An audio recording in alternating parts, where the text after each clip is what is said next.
ابو ذر رضی سے روایت ہے کہ رسول اللہ صلی اللہ علیہ وسلم نے ارشاد فرمایا، اللہ تعالیٰ ارشاد فرماتے ہیں میرے بندے بے شک جب تک تو میری عبادت کرتا رہے گا اور مجھ سے مغفرت کی امید رکھے گا میں تجھ کو معاف کرتا رہوں گا، چاہے تجھ میں کتنی ہی برائیاں کیوں نہ ہو۔ میرے بندے اگر تو زمین بھر گناہ کے ساتھ بھی مجھ سے اس حال میں ملے کہ میرے ساتھ میری محبت میں کسی کو شریک نہ کیا ہو، یہ موبائل فون کی دوستیاں نہ لے کر میرے پاس آنا، تو میں زمین بھر مغفرت کے ساتھ تجھ سے ملوں گا، یعنی بھرپور مغفرت کے ساتھ تیری مغفرت کر دوں۔ اللہ موبائل کی شر سے ہماری حفاظت فرمائے۔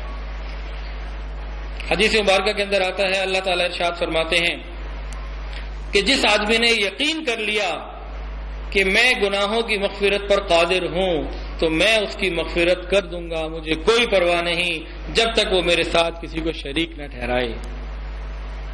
اللہ جل جلالہ نے ارشاد فرمایا میں بہت ہی کریم ہوں، بہت ہی عظیم ہوں، معاف کرنے کے لحاظ سے کہ مسلمان بندے کی دنیا میں ستاری کی، پھر عیب پوشی کی، پھر اس کو میں رسوا کروں، میں ایسا نہیں کروں گا، میں بڑا کریم ہوں۔ جب تک بندہ مجھ سے مغفرت طلب کرتا رہتا ہے میں بھی اس طلب کرنے والے کو معاف کرتا رہتا ہوں۔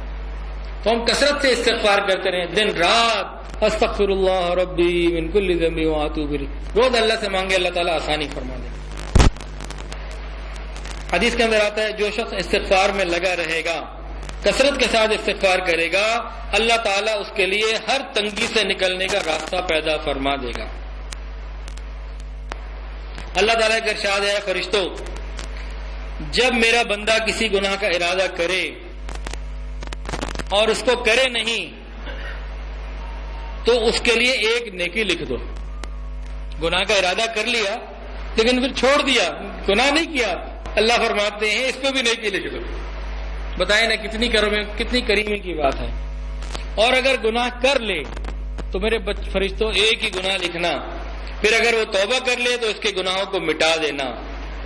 اور جب میرے بندے نے کسی نیکی کا صرف ارادہ کیا، عمل نہیں کیا، تو اس کے لیے ایک نیکی لکھ دو، اور اگر وہ اس ارادے پر عمل بھی کر لے، نیک کام کو کر لے، تو اس کے لیے اس جیسی 10 نیکیاں لکھ دو، 700 تک لکھ دو۔ اپنے اپنے اخلاص اور عمل کے اوپر 10 سے 700 تک اللہ عطا فرما دیتا ہے۔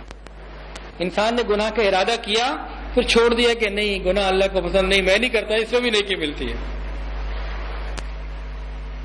شیطان نے کہا اپنے رب سے تیری عزت تیری جلال کی قسم جب تک میں بنی آدم میں روح رہے گی، جب تک بنی آدم میں روح رہے گی میں ان کو گمراہ کرتا رہوں گا، یعنی آخری سانس تک قسمیں کھائیں گے شیطان نے گمراہ کرنے کی کہ میں ان کو آخری سانس تک گمراہ کروں گا۔